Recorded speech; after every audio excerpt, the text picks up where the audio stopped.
Hola a todos y a todas, hoy vamos a hablar sobre el concepto del currículum. Pero primero una pequeña introducción de lo que vamos a ver.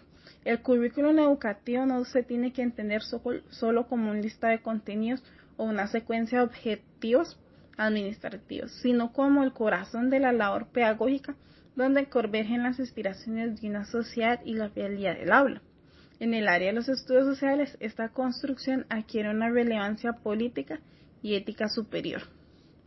En la siguiente exposición vamos a analizar los pilares fundamentales ideológico, pedagógico, psicopedagógico y epistemológico que estructuran el quehacer educativo. Y asimismo, vamos a establecer los vínculos esenciales entre la teoría y la praxis, terminando con un análisis de su aplicabilidad en el contexto nacional. Los fundamentos teóricos metodológicos del currículum. Se entiende por el currículum no es un plan estático, sino un proceso dinámico de transformación que adquiere significado a través de la práctica pedagógica.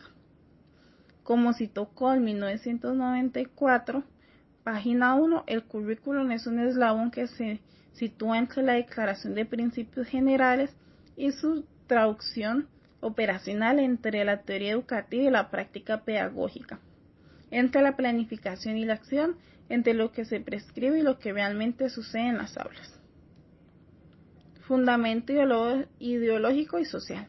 Este establece la orientación general del sistema educativo vinculado a la educación con los problemas sociales y el contexto histórico-cultural. El currículum actúa como una selección cultural que define qué conocimientos son valiosos para una sociedad determinada. Como citó de Alba, 1991, página 62, currículum se entiende a la síntesis de elementos culturales, conocimientos, valores, costumbres, creencias, hábitos, que conforman una propuesta político-educativa pensada e impulsada por diversos grupos y sectores sociales. Fundamento pedagógico. Define la relación entre la teoría educativa y la praxis en el aula.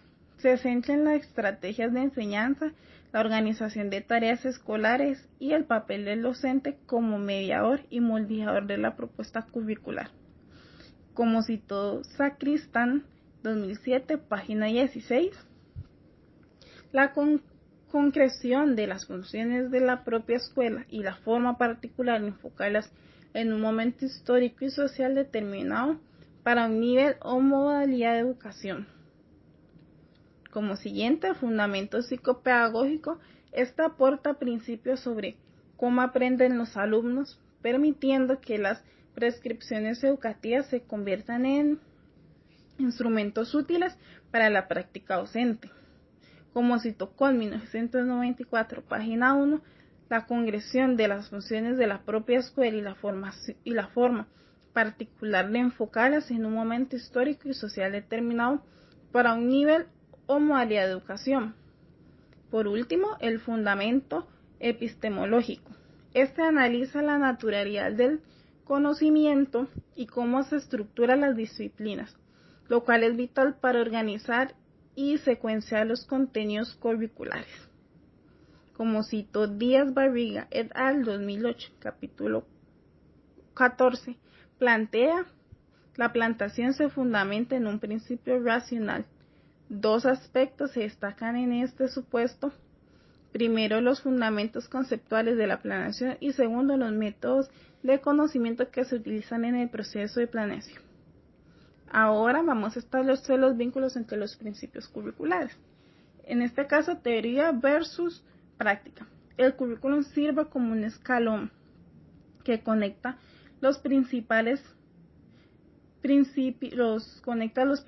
generales con la acción operativa en las aulas.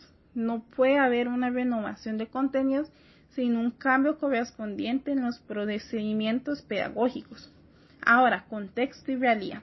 Existe una unión que no se puede disolver entre las condiciones de desarrollo social y la realidad curricular. Ambos tienen que entenderse conjuntamente para que la educación sea pertinente. Relevancia en los estudios sociales y educación cívica. En el área de los estudios sociales, estos fundamentos son críticos por estas razones. Los fundamentos ideológicos permiten que la evaluación y el aprendizaje no sean ajenos a la formación integral de los sujetos, fomentando una conciencia social y ética. Dado que las ciencias sociales estudian una realidad humana compleja y cambiante, el fundamento epistemológico asegura que los contenidos reflejen adecuadamente las dinámicas sociales actuales y no sean repeticiones.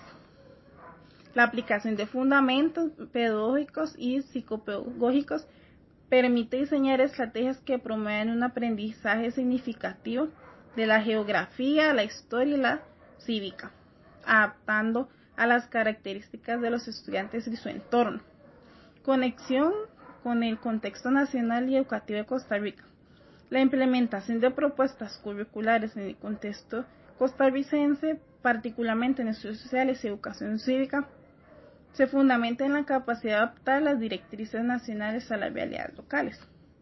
En Costa Rica, el diseño curricular opera mediante niveles que permiten que las políticas del Consejo Superior de Educación se traduzcan en planes institucionales y, finalmente, en la mediación pedagógica del docente en el aula.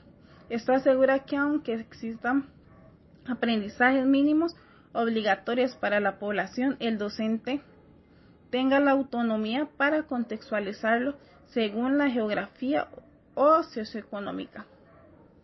El sistema educativo costarricense reconoce que el currículum no es solo el documento prescrito, sino que cobra vida cuando es moldeado por los profesores.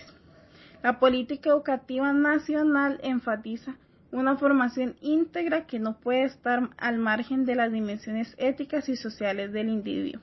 Los fundamentos ideológicos del currículum costarricense buscan formar ciudadanos capaces de participar activamente en la democracia. La aplicabilidad de los fundamentos psicopedagógicos permite que el diseño de las lecciones en Costa Rica no sea una simple transmisión de datos, sino un proceso donde las tareas escolares actúan como núcleo de aprendizaje significativo y socialización. Esto facilita que el estudiante costarricense relacione los contenidos de los estudios sociales con su propio entorno y vivencias ciudadanas. En el contexto nacional, la evaluación curricular no se limita a la fiscalización, sino que se entiende como un proceso de comprensión y valoración de dimensiones y planos que conforman la realidad educativa del país. Muchísimas gracias por escuchar este podcast.